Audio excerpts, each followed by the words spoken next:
வணக்கம். எல்லாரும் எப்படி இருக்கீங்க? இன்னைக்கு நம்ம பார்க்க போற தலைப்பு, கண்ணால் காண்பதும் பொய், காதால் கேட்பதும் பொய், தீர விசாரிப்பதே மெய். ஆமாங்க, இதுதான் நம்ம பார்க்க போற தலைப்பு. கொஞ்சம் பழைய தலைப்பு தான். ஆனா இதை உங்களுக்கு புரியுற மாதிரி நான் சொல்றேன். சரியா? வாங்க கதைக்குள்ள போலாம். இந்த தலைப்புக்கு நான் உதாரணம் ஒரு கதை சொல்றேன். நம்ம எல்லாருக்கும் தெரிஞ்ச கதை தான். விஜயநகர பேரரசு ஆண்ட கிருஷ்ணதேவராயருடைய அமைச்சர் தெனாலிராமன் பத்தின கதை தான். தெனாலிராமன்னாலே நமக்கு என்ன தெரியும்? அவருடைய நகைச்சுவை தானே. நகைச்சுவையும் தாண்டி சிந்திக்க வைக்கும் திறன். ஆமாங்க, இந்த கதையில அதை பத்தி தான் நம்ம பார்க்க போறோம். தெனாலிராமன் எங்க இருப்பாரு? விஜயநகரத்துல தானே. அந்த விஜயநகர பேரரசுக்கு ஒரு மாமுனிவர் வருகை தந்தாராம். அவர் முக்காலமும் உணர்ந்தவராம். அந்த முனிவர் விஜயநகரத்திற்கு வரும்பொழுது அங்கு பெரிய வறட்சி நிலவியதாம். பசி, வறட்சி, பஞ்சம் இப்படின்னு இருந்ததாம். மக்கள் எல்லாம் அந்த முனிவரை பார்த்த உடனே அவர் காலில் போய் விழுந்து இந்த குறைய பத்தி சொன்னாங்களாம். முனிவரும் கண்ணை மூடி யோசிச்சுட்டு, கண்டிப்பா நாளைக்கு மழை வரும் அப்படின்னு சொன்னாரா.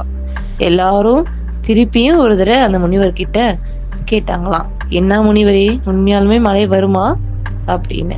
அந்த முனிவர் சொன்னாரா, கண்டிப்பா நாளைக்கு மழை வரும் அப்படின்னு சொல்லிட்டு அங்க இருந்து நகர்ந்துட்டாராம். மக்கள் எல்லாரும் அதை பத்தியே யோசிச்சுக்கிட்டு இருந்தாங்களாம். அதே மாதிரி அடுத்த நாள் மழை மேகங்கள் கருகருவென வானில் சூழ்ந்ததாம். இடியும் மின்னலுடன் மழை பொழிந்ததாம். மக்கள் அனைவரும் மகிழ்ச்சி வெள்ளத்தில் மழையில் குளித்து நடனமாடினராம். எல்லோரும் அந்த முனிவரையே புகழ்ந்து பாடினராம். ஆனால் ஒருவர் மட்டும் அந்த காட்சியை கண்டு எள்ளி நகைத்தாராம்.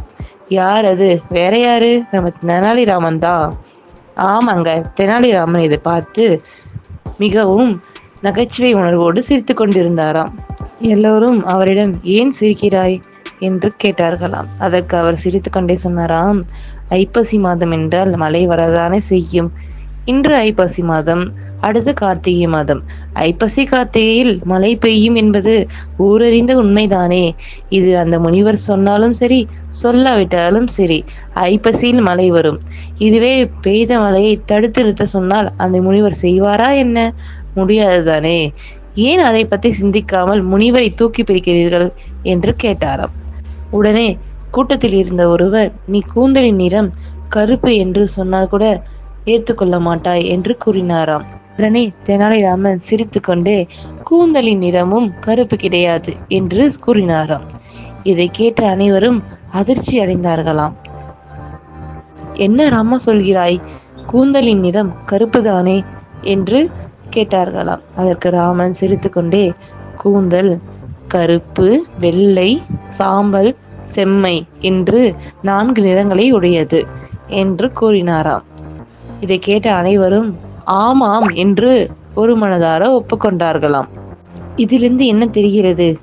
நாம் ஒரு விஷயத்தை கண்மூடித்தனமாக நம்புவது தவறு.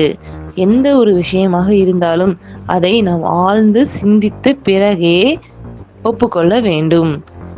அதுதான் கண்ணால் பார்ப்பதும் பொய், காதால் கேட்பதும் பொய், தீர விசாரிப்பதை